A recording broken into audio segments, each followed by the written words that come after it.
Hello again, and welcome to another video on topics relating to corporate governance, fraud, anti-money laundering, internal audit, risk management, and compliance. Today I want to talk about a topic that is really close to my heart. I'm a firm believer on why we really need effective governance in our own organizations. And I don't really want to address this video from a theoretical standpoint in just defining what corporate governance is. Most of you in this profession already know that corporate governance is about how we can effectively align and organize the relationship between the shareholders, the board of directors, and the senior management. And that it is really about those specific rules and regulations and policies that we set out or imposed on us by our regulators that preserves the rights of these shareholders, dictates how the board of directors will oversee the operations over management, and what are the specific set of mechanisms that the management needs to put in place to effectively govern the organization. I really don't want to talk about all of these specific details in this video. Actually, it requires days of discussions just to go through the details of the practices and mechanisms that each of these parties need to put in place and implement to enhance effective governance. What I really want to talk about in this video is, why do we really need governance? What scares me the most is that many individuals now look at governance as if it is only a set of regulations that we need to comply with, which some aspects of this thought process is correct, but that's not really what governance is all about. It's not only about complying with a set of regulations. What scares me the most when it comes to governance is design compliance. So it is when we are only eager to comply with these specific regulations that we forget really why we wanted them in the first place and what was their purpose.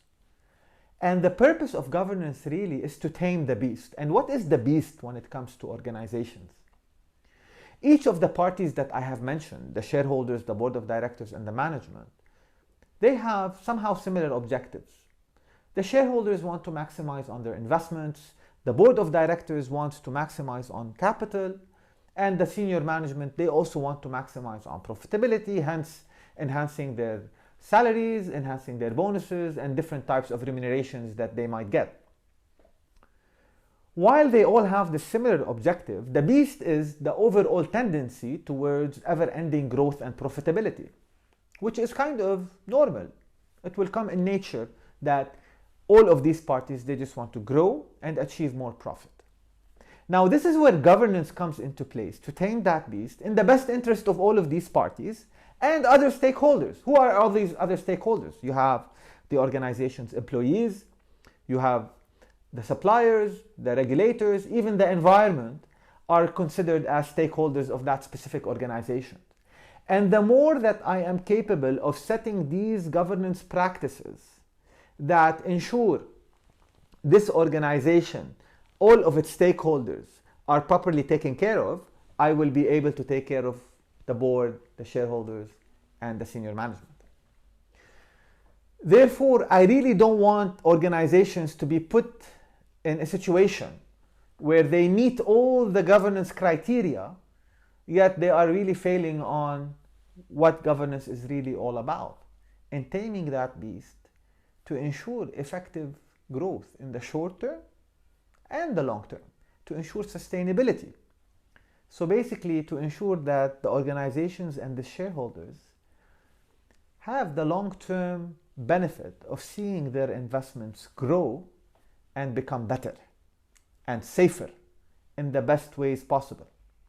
That's what governance is all about, and this is why we need governance. So the next time you want to address these topics, ask how are all of these different regulations really helping this organization achieve its current and future objectives through the setting of all of these mechanisms that need a separate discussion, of course. And this is why we need all of these different principles to be set down, implemented, and truly achieve the value that they are aiming for. Thank you again for watching us, and subscribe to our YouTube channel for those of you who haven't done so, and I look forward to addressing more topics in future videos. Thank you very much.